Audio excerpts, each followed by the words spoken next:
था, उस समय सारी पुत्र भी अपनी कुटिया में ध्यान कर रहे थे। ध्यान करते समय उनको जो है उनको अपनी मौत दिखी कि उनकी मौत जो है उनको लेने आ रही है। तो सारी पुत्र जी ध्यान करके जब पूरा ध्यान करने के बाद उठे, मेडिटेशन करने के बाद जब उठे, तो सारे भिक्षु संग अपनी अपनी कुटिया से ध्यान करने के बाद जब बाहर आए तो भगवान बुद्ध भी बाहर आए। तो भगवान बुद्ध की कुटिया के पास जाके खड़े होकर बोले, भगवान हम ध्यान में बैठे थे तो देखे हमारी मौत हमको लेने आई है, तो हम क्या करें, क्या करना चाहिए हमें इस समय। तो भगवान बुद्ध बोले कि तुम कहाँ जाना चाहते हो, अपना शरीर कहाँ छोड़ना चाहते हो। तो सारी पुत्र बोले मैं अपना शरीर नालंदा में अपने माँ के घर छोड़ना चाहता हूँ। तो भगवान बुद्ध कहे ठीक है, जाओ अपने माँ के घर जाओ, वहाँ अपना शरीर छोड़ो।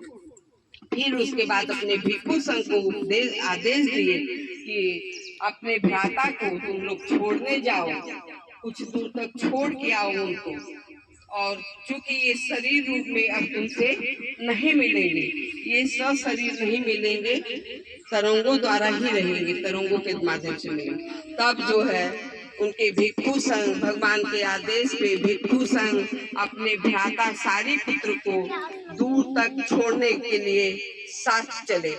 जब भगवान बुद्ध के पास जब सारी पुत्र अपना विदाई के लिए हाथ जोड़े और हाथ जोड़ के नमन करके भगवान बुद्ध का परिक्रमा करके जब निकलने लगे, तो तब तक जो है भगवान बुद्ध को निहारते रहे, तब तक पीठ बुद्ध जी के तरफ नहीं किए, जब तक कि बुद्ध जी उनकी आंखों से ओझल नहीं हो गए।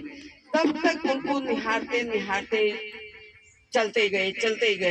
जब तक उनकी आंखों से दिखते रहे तब तक उनको ही निहारते रहे, उनकी तरफ पीठ नहीं किए। और उनके साथ उनका भिक्षु संघ साथ में उनको छोड़ने के लिए कुछ भिक्षु संघ नालंदा उनके घर तक गए, कुछ भिक्षु संघ लौट के फिर जो है अपने अपनी कुटिया में वापस आए।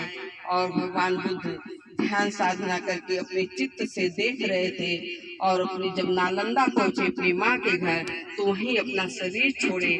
नालंदा में इनका सारी पुत्र का एक स्तूप बना है, नालंदा बुद्ध विहार में ही स्कूल नालंदा यूनिवर्सिटी में ही इनका एक स्तूप वहाँ बना है।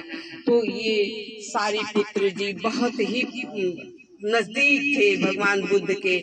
तो इस तरह से भगवान बुद्ध को बोले अब तो मैं शरीर रूप में आपसे नहीं मिल पाऊंगा, जब मिलूंगा सूक्ष्म शरीर से ही आप मिलेंगे। आपकी इतनी सुंदर शरीर को अब हम जो है इस तरह से नहीं देख पाएंगे। तो ऐसे भगवान से बुद्ध से विदा लिए, उनको निहारते ओझल उनकी आंखों से जब तक नहीं हुए उनकी तरफ पीठ नहीं कर किए, और निहारते चले गए, फिर नालंदा गए। ये सारी पुत्र का इतिहास है। ठीक है, नमो बुद्धाय। तो हम लोग भी इनको नमन करेंगे।